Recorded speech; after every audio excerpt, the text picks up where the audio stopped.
Hey everyone, before I get started, I just want to remind you that if you like my content, hit that like button, subscribe to my channel, and then join the Militiaman and Crew Patreon community by clicking the link in the caption.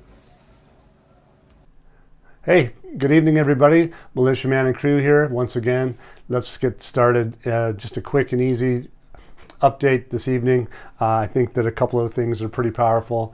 I think all the things that we are seeing have been lately phenomenal. And there's not a whole lot of things that are changing to make me feel different, other than just more stuff that's coming in. You know, hey, if it's going to roll, it's going to roll.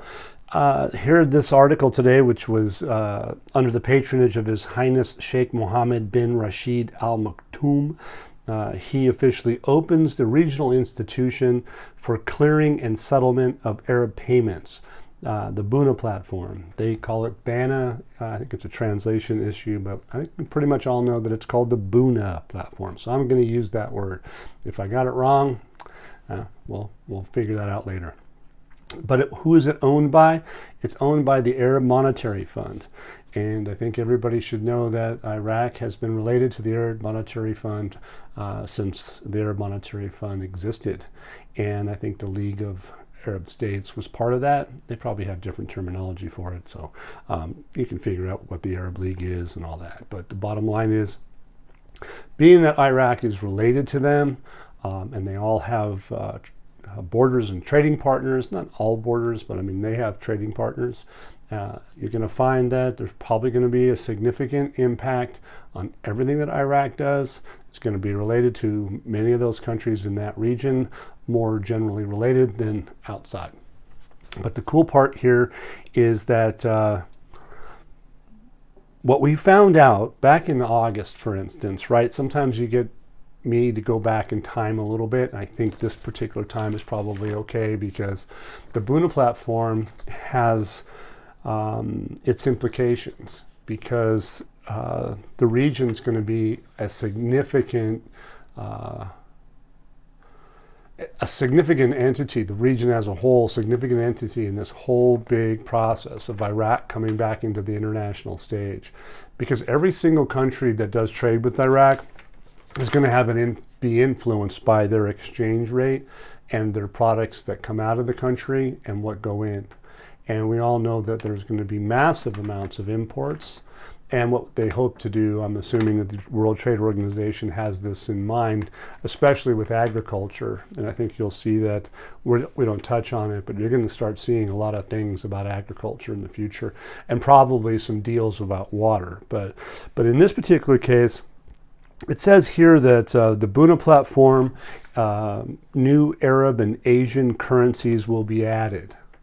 So that's pretty intense, and that was back in August of 2023. I think it was in the middle of the month. Doesn't matter, but interestingly enough, it was back in August, and some of the people that were involved were the G20, 20 of the largest governments or entities in the world. Goes on, says the Buna platform constitutes an integrated system specialized in providing clearing services and settlement payments in Arab and international currencies.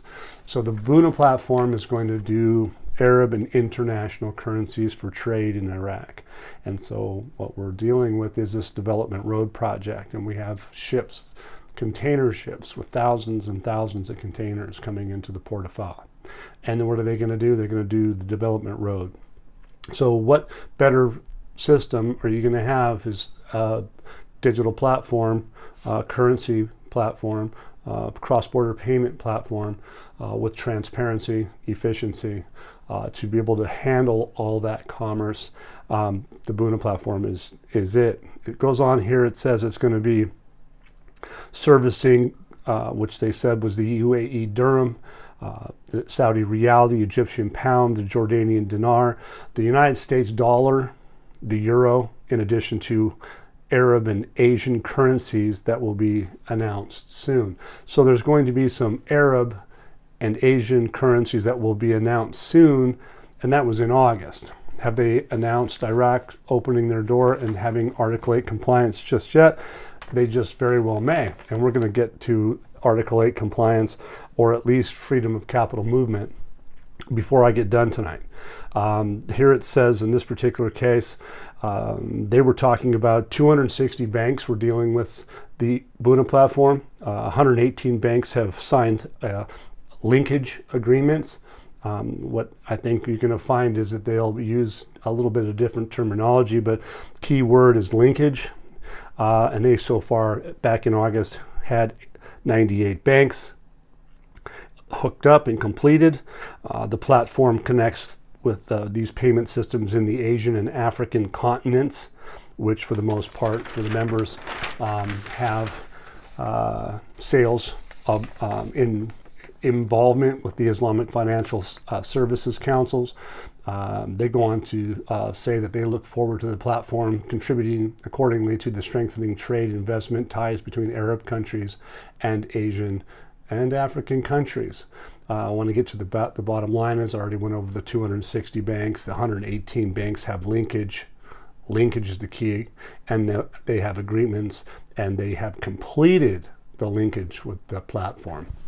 So those are some really big things to think about. They go on to say that that the system, the banking system, has been prepared to absorb financial and economic shocks. Remember, if you remember correctly, that the World Bank back in September talked about, hey, forewarning for economic shocks. So this is in August. They forewarn about shocks from the World Bank, but here this His Excellency Dr. Al-Hamidi is explaining that the banking system has become more prepared to absorb financial and economic shocks and the risks that may be exposed to them due to the application of capital and liquidity requirements in accordance with Basel III standards, which would enhance the quality and quantity of capital in banks through banks' retention of high quality capital, which is characterized by a high ability to face risks and absorb losses. And then later on in the article, they go on and pretty much restate the same thing by the excellencies, but that the requirements for Basel III are to enhance the quality and quantity of the banks. And they go on in this particular context is that they mention the application of International Financial Reporting Standard number 9, which takes the predictive aspect into account, that has led to mitigating credit risks by building financial provisions to counter default risks.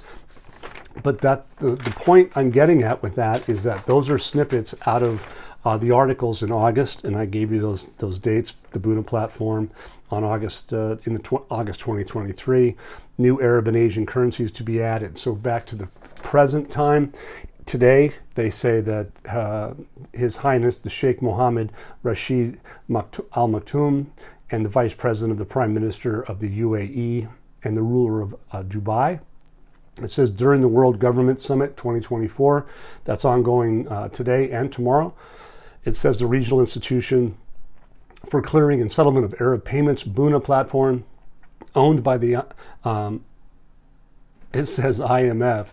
That's not correct. It's the AMF, was inaugurated Arab League, which is hosted by the United Arab Emirates. Well, that's interesting. I'm sorry, you guys. I just didn't catch that they made a mistake right there. That's interesting. But the bottom line is the Arab Monetary Fund is the owner of the Buna platform. They go on to say that the first deputy ruler of Dubai and the deputy ministers of finances, these people attended the official launch of this foundation, where the foundation and the platform participants were congratulated. They go on to say they had success in achieving their mission. It says success in achieving missions, in supporting development efforts of what? Economic interconnection and enhancing cooperation in the financial sector between Arab countries, between the Arab world, and the main trading partners. So enough said, but they are talking about the development efforts and economic interconnection. You remember what I just said earlier? They used the words back in August, they were talking about linkage. I think linkage and interconnection are one and the same. And this, towards a little bit later in the end, it basically says that the UAE's hosting of the Buna Foundation is an affirmation confirming, okay, that the country's pioneering role in promoting the Arab action. And what are they saying? It's positioned as a global center for trade and investment in accordance with the directives of these folks, the wise leadership that they provide. So it goes on and lists all the different people that showed up today, but the bottom line is what did they do? They're in a position as a global center for trade and investment, and to do what? They're going to be doing cross-border payments. Cross-border payments are going to be very busy this year. With this platform having achieved its mission, the development and economic interconnections, or linkage, if you will, between Arab countries, the Arab world and their main trading partners is going to be a role that the Buna platform will undertake efficiently. Central banks and the largest banks in the world will, or now, be using the platform for cross-border payments when necessary. Keep this in mind. J.P. Morgan Chase was one of the banking companies that was involved in the testing and clearing of cross-border digital payments in the U.S. dollar and the Iraqi dinar many months into a year or so ago. So keep that in mind. That was something that they were working on. And why have it out today? Probably because things are changing quite quickly. The Arab Monetary Fund and the likes of the people that are in that article, they don't just show up for tea and crackers. I'm not so sure they do that. The Finance Committee sets the date for the 2024 budget schedules to reach Parliament. Why are they talking about this? Well, this one's kind of interesting. It's because they made some amendments to the budget. It sounds like here it says that the Parliamentary Finance Committee announced on Tuesday that the government will send amendments to the 2024 budget schedules in Parliament with a period of not to exceed the next 10 days. So you go, okay, so they're making some amendments, and then we're probably going to find out that there were some laws that have amendments, but here they're talking about final touches to the amendments it made to the budget. So that's powerful, right? So this guy, Mohin Al-Kazimi, talks about the government is currently putting the final touches to the amendments it made to the budget. So they already did something. There you go. So the schedules through an increase in rations for allocations for oil production costs, increase in social welfare allocations, etc. He goes on to add the government will send the amendments to the 2024 budget schedules to Parliament within a period not exceeding the 10 days. So that could be tomorrow, if you will. The Finance Committee will study these amendments as soon as they reach the committee with the aim of submitting them for approval by the House of Representatives. And it says that it's noteworthy. Okay, the Finance Committee discussed with the Ministry of Finance, Taif Sami, earlier, and that the committee heard the problems facing the ministry in preparing the budget schedule for the 2024 year budget. And they go on to say that their interventions with respect to the Finance Committee members included allocations for government projects and to how to include them in the 2024 budget schedules. So right there, allocations for the government projects. All right, so they're getting ready to spend the money. They've talked about it. They've said it, I don't know, till they're just about blue in the face. But again, allocations for government projects and how to include them in the 2024 budget schedules has been on the table. And everybody and their brothers waiting for them to see how they can do this at 1310. Now remember, a lot of these folks still think that they're doing projects at 1310. But if you go back, and you guys can probably find this in Patreon, that we show that the Taif Sami and her crew actually have data that supports that projects that were on the books over a period of time have allocations for them to keep building.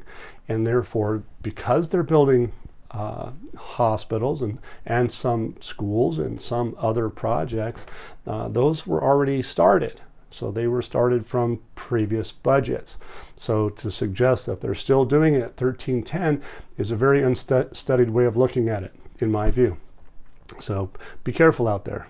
Think about where you're getting your data, and if you have the opportunity to come into Patreon and be able to get that data and to get the real data that we bring through our videos and our audios. Yes, I do put stuff on YouTube, but we do other things in Patreon, and they should be not taken out of context. So please enjoy what we do bring. It says here the window for selling the currency is devoted by itself for the supervision. It is saying that the economic expert Abdul Rahman Al-Shakel confirmed today, which was yesterday, there's going to be an end to the window of selling the currency, Dinar 2024. The central bank will devote itself to supervision. That isn't anything new that we didn't know, I'm sorry, but guess what? It says the window for selling the currency is about to end during the year 2024. The cash sales are now few in relation to remittances, and there are more than $200 million transferred for the purposes of importing goods from abroad, according to the method of the documentary credits. And this process excludes many problems. So what they've done is, as we've been talking about for quite some time, is that they've actually are getting ready to solve those problems, and those problems are going to be solved how? Okay. Goes on to say that the Central Bank of Iraq decided to end the currency window process and adopt correspondent banks as an alternative. We already know they did that. The first tranche of banks that they set up was about 40. I think that they're probably closer to 72 and maybe more at this time. But the bottom line is that there will be a new mechanism to provide currency for transfers without returning to the currency window or the electronic platform. I emphasize this. Pay attention. There will be a new mechanism to provide There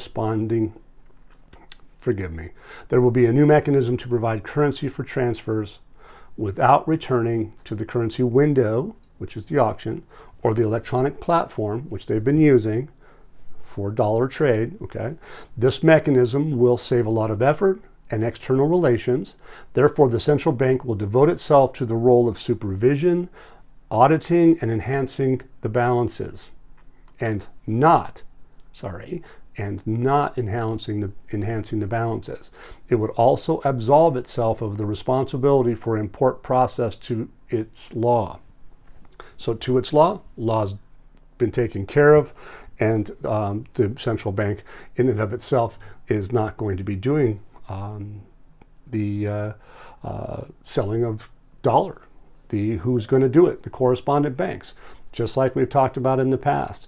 I go back to times that we have audio from the kind man AG1. Okay, he was one of those guys that was hammering that home. Correspondent banks, got to give kudos where due. Okay. But here we are at this stage of the game. They're ultimately saying today that this mechanism will solve all these issues. They're going to get away from both the electronic platform and the dollar auction. So therefore, all of those banks that have not been able to set themselves up and get online, they're probably going to go away. They're not going to be around any longer. It's just going to be one of those things. But why is that important? Is because it's going to create an environment that Iraq has done the things they needed to do to be Article 8 IMF compliant. They're going to stop the dollar auctions. They're going to have freedom of capital movement, as you're going to see. And with that freedom of capital movement is going to be between those private banks, and those private banks that are hooked up and ready to go are going to be the ones that are facilitating the trade in Iraq, and that's going to create investors' confidence, and that investors' confidence is going to come from the investment law, freedom of capital movement. So here's just my last piece that I'm going to talk about. It's talking here, it says that this article is with a value of $500 billion. I got to give kudos to Pompey Peter, because the next statement says 300, but if you add it all up, Pompey Peter nailed it. He says $500 billion. Iraq offers new investment opportunities to stimulate the economy in this country. So you guys can come into Patreon and look that up. It says the investment graph in Iraq has recently increased to reach $300 billion thanks to new legal amendments. We talked about the law, right? Just a second ago. So they have new legal amendments aimed at expanding the roles of productive sectors in accordance with the National Development Plan. Al-Sudani has a National Development Plan extending from the year 2024 to the year 2028. So from now on, from here on out, they're going to have this plan, and that's what they're going to be working on. And that didn't just start today, it started on the 1st of this year. It says, for the purpose of reducing dependence on oil revenues to support the country's general financial budget. That's the private sector. All those revenue streams, all these videos that we've been talking about, They've been talking about the Isakota system. They've been talking about agriculture. We're talking about tourism, liquid natural gas, so many different things. Above and beyond oil, the taxes and tariffs at the borders. Okay, that's the Isakota system. That they're going to make a fortune on all of these different things. And anyway, it says here the investment law, Iraq offers some advantages. So they're talking about the most notable of which is that the investors they can own real estate.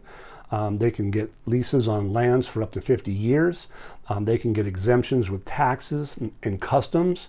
And guess what? They say that they have the, right here in the blue, freedom of transfer. Okay, freedom to transfer money specifically, in addition to the possibility of trading in the Iraqi stock market. So all these companies that are coming in there, they're going to have the freedom to transfer money. They're going to be able to buy land. They're going to be able to get tax and customs exemptions, and they're going to be able to invest in their stock market. So if they make money, what are they going to be able to do? They're going to have freedom to transfer money. Isn't that like Article 8 compliance? I think everybody and their brother knows that that's the facts. It goes in, at least that's what it suggests, and it says here in the possibility of trading in the stock market, the housing sector tops the investment sector. And why would the housing sector and tops it? Like in the United States, I don't know that the housing sector is topping right now. I think it's going to have a change. But the bottom line is, in this case, the country needs more than 4 million housing units. It's unbelievable. But ultimately, what is it? Iraq seeks to introduce the private sector into new investment experiences. And what's it in total? It entails in total the health sector's investments. It talks about the housing, integrated cities, all these different things. But in a total, it says about $500 billion worth of investment that's coming into Iraq. And why is that? Is because investors have stepped up to the plate, and they went from like 30 billion back in the Kuwait era that never became relevant. Now they're at 300 billion, but they also say they've done things differently than then, which they didn't have this investment law nor the amendments to it, because now they have legal amendments that the private sector will experience these new investments into the total of up to $500 billion. I mean, that's a lot of money, and I think that that's what they needed. So this news out today, even though it's short and sweet, it is pretty powerful. And I think everybody should see and hear that the reasoning that we talked about, some of these bank conversations that people have had, is because why? Because banks are having these conversations. The wealth management, private sector side of things, not the retail side, but they're having conversation. Because why? Because I think the word is out. I think that the JP Morgan situation that we've been talking about, we've openly said it, repeated, I guess, what they've said, that JP Morgan Chase and Citibank will be some of those banks that are outside the central banks that are going to be able to have confidence. The DeVoe, what was it called? It was called support confidence. I don't remember the exact word it was, but they had a focus on making sure that people had confidence and the banking system and the international financial system having confidence. That was the main focus of the Davos conference. And when they said it in September of 2023 that Iraq would be part of that, with the financial system giving it confidence and being a savior, if you will. I think even Iraq has talked about that. Al-Sudani this last few days has been talking about Al-Sudani on the street, that he's the savior. So, hey, listen, everybody, enjoy the evening. Thank you for being here. If you like my content, hit that like button and do a subscribe. And if you want to keep this content going from now and into the future, we have those opportunities through Zelle, Venmo, and PayPal. So I appreciate everything that you do. And right on. And thanks again, Pompey Peter. You were right. Enjoy your day. Bye-bye. Once again, guys, don't forget to hit that like button if you like this content, subscribe to the channel, or join us at the Militia Man and Crew Patreon community for even more exclusive content. You can also donate to this channel by hitting the links in the banner to help keep this page up and running. Your generous support is greatly appreciated, as always. Much, much appreciated. Thank you so much and have a great day.